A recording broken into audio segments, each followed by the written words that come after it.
All right, in this game we have this is the fourth game of the first round. Here we have Ray with the white pieces and Eileen with the black pieces.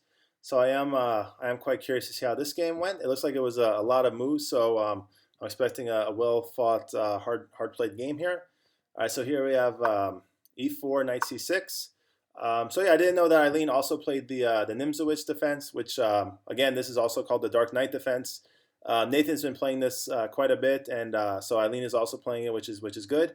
I'm going to say the same thing I said in the other video with Nathan. Is there's a really strong chess player who lives in Virginia now, I believe, named James Schuyler, who wrote a book on this opening called the Dark Knight. Basically, because the knight starts on a dark square, and I think the Batman movies were popular. I mean, I think they're still lasting the test of time, of course, but at the time they were especially popular when he wrote the book. So this was the Christopher Nolan Batman. Um, yeah. So this opening was played. I still see it occasionally. It's not very popular anymore, but it was played a lot. I think, say like early 1900s. There was a lot of games in this line. It was basically created by a player, Aaron Nimzowitsch, who has a book called My System, which is a very famous book. Um, yeah, I've actually been reading the book myself. I don't know if you can see that. Yeah, Aaron Nimzowitsch, My System. It's actually a much funnier book than I was anticipating. He has a lot of funny quips about chess and business, and he has a much better sense of humor than I was expecting. All right, so here we have knight f3, knight f6, okay, knight c3. Like I'm wondering if e5 might be playable here, but then knight d5 should be okay. This could kind of transpose into maybe say Alekhine's defense. But yeah, you guys don't need to really learn this theory. So let's not talk about this part too much. Okay, good. So here we have another four knights. So yeah, like I said, I think hopefully I'm gonna be a master of the four knights by the time I do all these videos. I think we're gonna see a lot of four knights openings. So here we have bishop c4, bishop e7. So bishop e7 is a good move, gives you the ability to castle. Bishop c5 would be a bit more active. Typically, the bishop does try to get a little active on c5, but bishop e7 is also perfectly fine. I think there's a variation called the Hungarian defense where you play the bishop to e7. I'm wondering if like maybe the knight's not supposed to be on c3 in that variation. But yeah, what I'm trying to say is this is all quite logical. So castle, castle. So yeah, so I'm very happy the kids are starting to grasp the concept of controlling the center. So notice that these two knights are mirrors of one another. And they're also getting their pieces off the back rank, which is called rapid development. So they're getting their pieces developed and they're controlling center squares, which is perfect. All right, d3, knight d4. Okay, so here I think we have the first mistake from Eileen. Just in the general principle, right? We wanna get our pieces developed as quickly as we can from the back row. So what we want to avoid is we want to avoid moving the same pieces more than once. So we already moved this knight one time, so we got it developed. We're controlling two central squares. So we want to focus on getting our light square bishop developed, and the best way to do that would just be to put the pawn on d6. So yeah, keep in mind that when you're playing these like four knights, you're kind of uh, you're kind of having to accept a very symmetrical position, which is why like top players don't generally go into these like four knights openings just because they are incredibly symmetrical and um, usually when you play the black pieces, you don't want to go into something that's just 100% symmetrical because white does have the benefit of the first move, so they're going to be able to break the symmetry in a favorable way for them. The other thing we want to point out about knight d4 is remember that these two knights are basically mirrors, or they are mirrors when it comes to the center squares, meaning they both control the same two center squares. So as soon as this knight moves to d4, you're losing control of the e5 square, and there's nothing else protecting the e5 pawn except for the knight on c6. So this will just drop a pawn if Ray had seen this. So yeah, so knight takes e5 would have been a good move. I think this knight takes d4 is I don't think this is the best way for white to play this. Although it seems okay, but I think yeah, just taking the e5 pawn seems a lot better here to me. I do wonder if you have to worry about something like something like this could be problematic. So maybe I underestimated this threat. I don't know. Who knows? Maybe this knight d4 by Aileen was a move that was ahead of its time. Um, yeah, I don't know.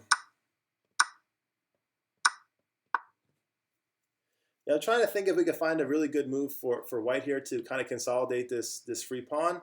Um, I actually am not seeing anything so special now though, so I don't know. Maybe Aileen could get away with actually just giving up this pawn and saying that this pin on the f3 knight is just very hard for white to get out of, and therefore they have compensation for the pawn. I have to admit I'm still a bit skeptical. I think this position is still much better, considerably better for white. Um, yeah, so here they do give a full pawn advantage for white by the engine. So yeah, I think they're just giving you basically white credit for having a whole extra pawn here. So yeah, let's go back to the game continuation. All right, so yeah, knight takes d4. Okay, this move I really like. Knight e2 is a very nice move by Ray. So the idea is we're going to try to take on d4. We have all kinds of ideas of maybe pushing these pawns and gaining some space on the king side, or actually in the center. And this bishop can get developed now. So yeah, this was very nice. Okay, d6. So yeah, so again, I think Aileen just so this is a good lesson for everyone. I think only Aileen and Kimmy, or sorry, not Kimmy. I teach Kimmy and Ray, so sometimes they kind of go together because they're about the same age, and they seem to play a lot of games against each other. So yeah, so sorry about that, Ray. So I was gonna say is I think only Ray and Aileen are probably watching this video. So yeah, so the hint, not the hint. What I want to tell you is that every time your opponent makes a move, try to figure out the threat. So the idea of knight to e2 is to take the d4 pawn. So that is white's threat. So probably we should just play something like c5 or even maybe bishop c5 to protect the pawn, because we don't want to just give away our center pawn. Like we got this pawn in the center. The pawn is kind of annoying, right? It controls the c3 square and the e3 square. So for example, this bishop shouldn't move to e3. If the pawn moves to c3, we could always just take and then create a backwards d pawn. So let's say, so I don't know, let's say something like this. So notice that this d pawn, it might be easy to target in the future because there's no other pawns that are defending it. So that means that this could be a potentially weak pawn, because you don't want to be protecting your pawns with your pieces if you could help it. You want your pieces to kind of do more active things like attack the king or attack some other pieces on the other side of the board. So yeah, so I think after knight e2, we just need to ask ourselves, Aileen, like what the threat is. So if we ask ourselves what's the threat, then we could see that the knight's trying to take on d4. So we're at d6, preparing to get the bishop developed, but missing that the pawn is hanging, unfortunately. So take, c5, knight f5. Okay, very nice move by Ray. I really like the way he's improving his pieces. He's attacking the bishop. This is another backwards pawn, except black has the backwards pawn now. And remember, a backwards pawn means that no other pawn can protect it. So there's no c pawn, there's no e pawn, so this d pawn is under attack. So here we have queen d7. Yeah, queen d7 is another move I don't quite get because you see now, Aileen, that the bishop can't move. So I don't really see why you'd want the queen on d7 here, because now your bishop doesn't have any moves at all, and the queen isn't threatening to take the knight because it's protected. So I can't fully say that I get this move. Bishop f4, queen e8. Yeah, so so I just talked about this in the game with Kimmy that I just went over with Kimmy and Steven. So what I will say is your moves in chess are precious. Like it's a race, right? You can't just be wasting moves for if you can help it. So in this position, the queen could have moved to e8 in one move. So there's not really a benefit in going queen d7 and queen e8 in two moves if you can just do that in one move. So it's much better if you want the queen on e8, just move it here immediately. Don't spend time moving the same piece twice to get it to the same square that you can get it to in one move. Queen d7, bishop f4, queen e8, f3. Okay, this move f3 I don't really understand by Ray. Yeah, I don't get this move at all. Like maybe he wants to do something like queen e1 to queen g3, but that would be very bad anyway because of knight h5. Yeah, so I don't fully understand the point of f3. So this seems like it just kind of weakens the king a bit, and yeah, it's hard to, and it also stops the queen from going out to this diagonal in the future. It can't do that now because of the knight. But maybe if the knight moves, the queen could try to get more active onto one of these two squares. So yeah, so this move just kind of baffles me a bit. So bishop takes f5. Yeah, I think that's a really nice move by Aileen. This knight was kind of annoying, and the bishop didn't seem like it has much attacking potential at the moment. So this was a really nice move.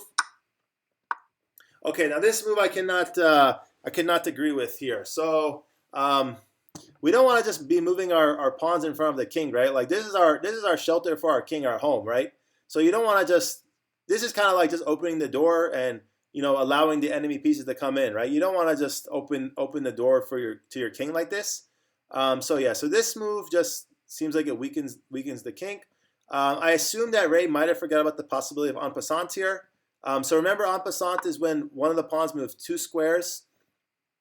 The pawns are right next to each other, side by side like this. And now on the next turn, white would be able to take en passant. And then this pawn, the f pawn can't take back because it's pinned. So they'd have to take with the h pawn. And then here you have bishop h6. And at the very least, you're going to pick up the exchange. So that picking up the exchange is when you win a rook for either a knight or the bishop. So remember, the rook is worth 5 points, and the knight and the bishop is worth 3 points. So winning the rook for bishop or knight would be a good trade for white, or for whatever side. So whatever side is winning the rook and giving up the knight or the bishop, that is generally considered a good trade. All other things being equal. Of course, there's always exceptions. Like if you're sometimes like a knight is in a better, like a really good attacking position, and in that particular position, the knight might be a lot more valuable than a rook. So it just depends on where the piece is located. So yes, but at the very least, you're going to be able to pick up the rook if you want to. And yeah, here I'd say you just have a very good position as white. So instead of g5, I'd much rather see something like d5, right? We want to try to attack the center. We have the knight protecting the pawn, and here we are creating some issues for the white side. Okay, so take g5. Yeah, bishop e3. Yeah, once again, just en passant, I think would have been better. Yeah, f takes g6. Okay, so g4. She's really going for it, Aileen. So I have to admire her gusto here. She's definitely trying to open up some lines to the black king, or I'm sorry, to the white king. The only thing is she doesn't really have any pieces that are in a great position to attack the white king. So it seems like she's just opening up her own king, which will benefit the white pieces. Like for example, if this queen could ever get to g4 or h5, this queen could just be a monster piece. So here I'm surprised that Ray didn't just take and then just play g5 here, and he could play like g5, f6. So yeah, basically everything would work. He could play Ray could play g5, g6, taking advantage of the pin on the f7 pawn. So remember that this pawn can't move to this here, because if it moves off of this diagonal, the king will be in check. So we have bishop b3 here, which, yeah, this move I also don't understand this at all. The bishop wasn't under attack, and it seemed pretty safe on c4 for the moment, so I wasn't exactly sure why the bishop retreated. Yeah, so, okay, so now the bishop just basically lost all of its scope. So I think what Ray was afraid of was this c4 move, but Ray has two attackers of the c4 pawn versus only one defender. So I think that, yeah, I think you just pick up the c4 pawn without much issue. So yeah, there's really no reason for c4. Now your bishop is stuck on this diagonal. Yeah, so you basically take a bishop which was very active, and you sort of made it fairly passive. Okay, rook takes f3. I don't dislike rook takes f3. I think queen takes f3 is probably better. But yeah, rook takes f3, trying to go to g3 maybe. It makes some sense. Okay, rook c6. Yeah, this does put the rook and the queen on the same diagonal, and Ray seemed to find this idea. I don't know if he found it instantly, because there is the time that you guys spent for the moves, but for some reason it doesn't just pop onto the PGN on chess.com. So bishop a4 is an excellent move. So this bishop was starting to get kind of passive on this diagonal.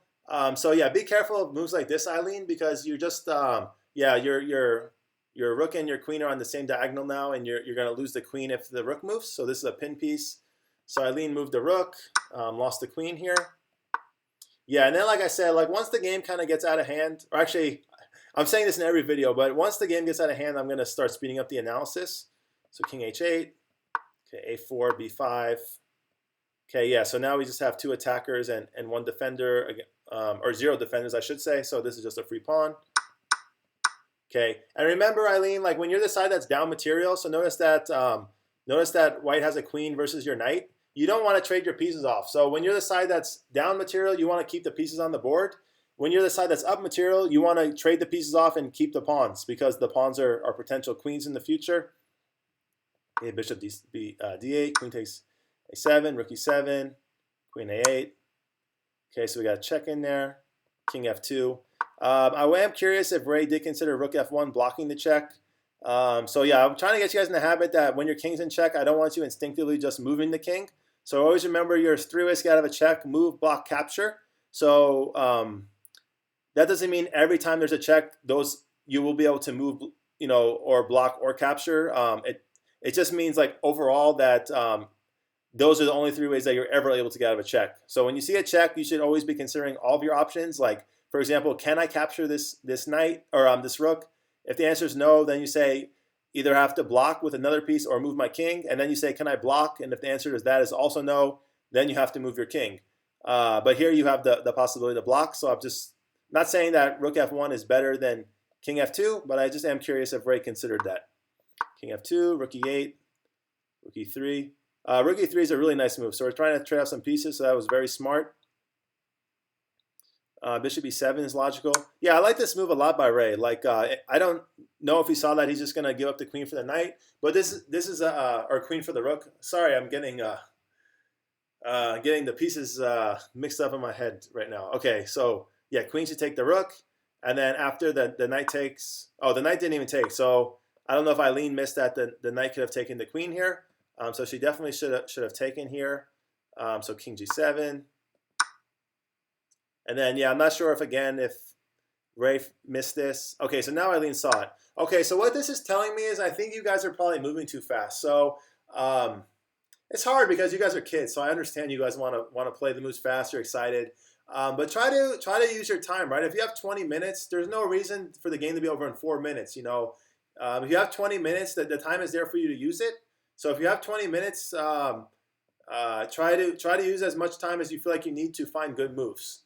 So I don't know. I always had this one guy I think that I met. He said, if you're gonna lose, you better lose using all your time putting up a fight, rather because that's what the time is for. Otherwise, you're just wasting all the time you're given. Rook takes e8, king f6, rook c8, king takes f5. All right, so now we have a fighting king from Eileen. Yeah, here Ray should have just taken the d pawn, and then notice the c pawn would fall. So this is called like you want to take away the base of a pawn chain. So this pawn is protecting the c5 pawn. So once we get rid of the d6 pawn, notice the c5 pawn will also be weak. So if you take, now we have 2 attackers on the c5 square. There's no protectors. So next move we could just take with the bishop if we want to. All right, bishop d2, d5, take. Okay, good move by Ray. So he got his rook safe. He's protecting this d3 pawn. And then notice the rook does a good job cutting off the c file. So this pawn could just kind of run down the board and get a queen here.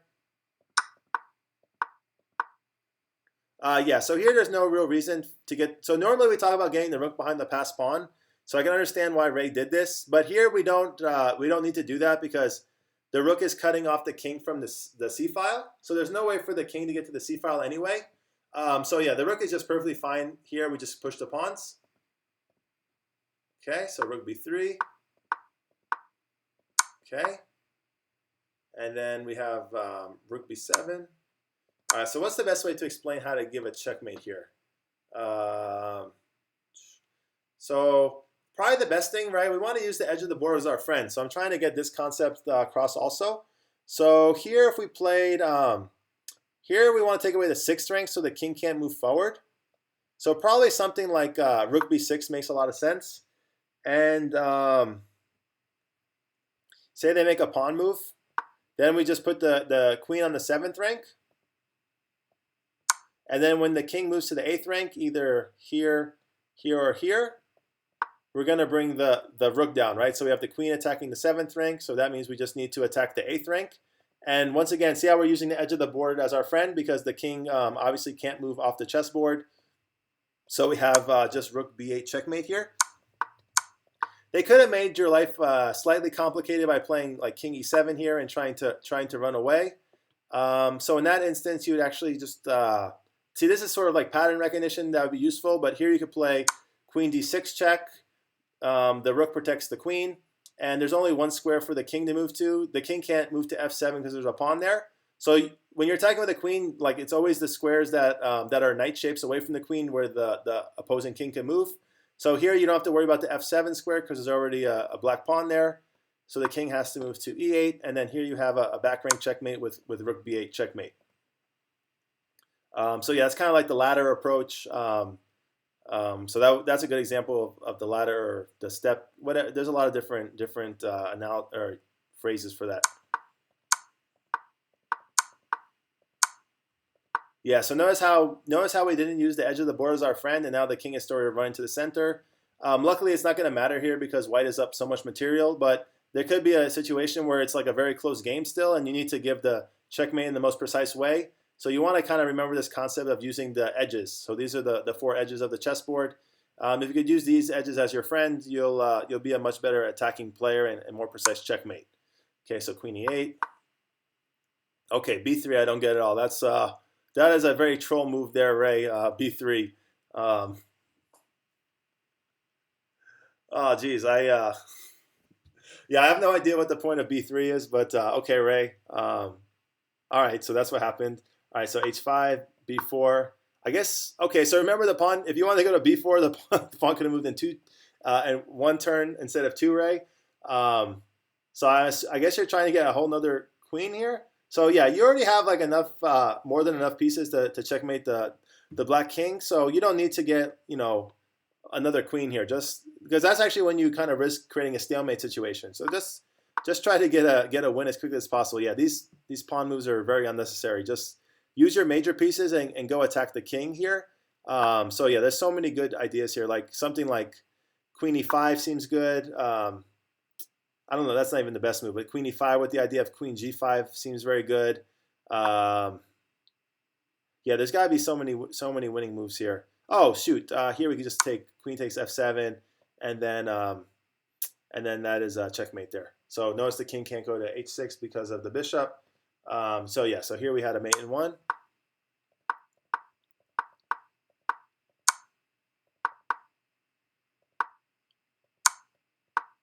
Good, very nice ladder. So here you did a good job, Ray, of using the edge of the board as your friend.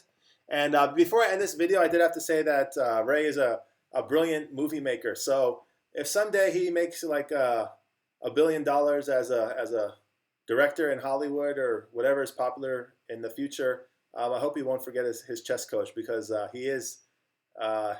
His mom showed me a video that he made, and it was quite amazing. I got to be honest, it was very, very good. It was like a 1-minute trailer for a movie that his idea was, and yeah, it was really cool.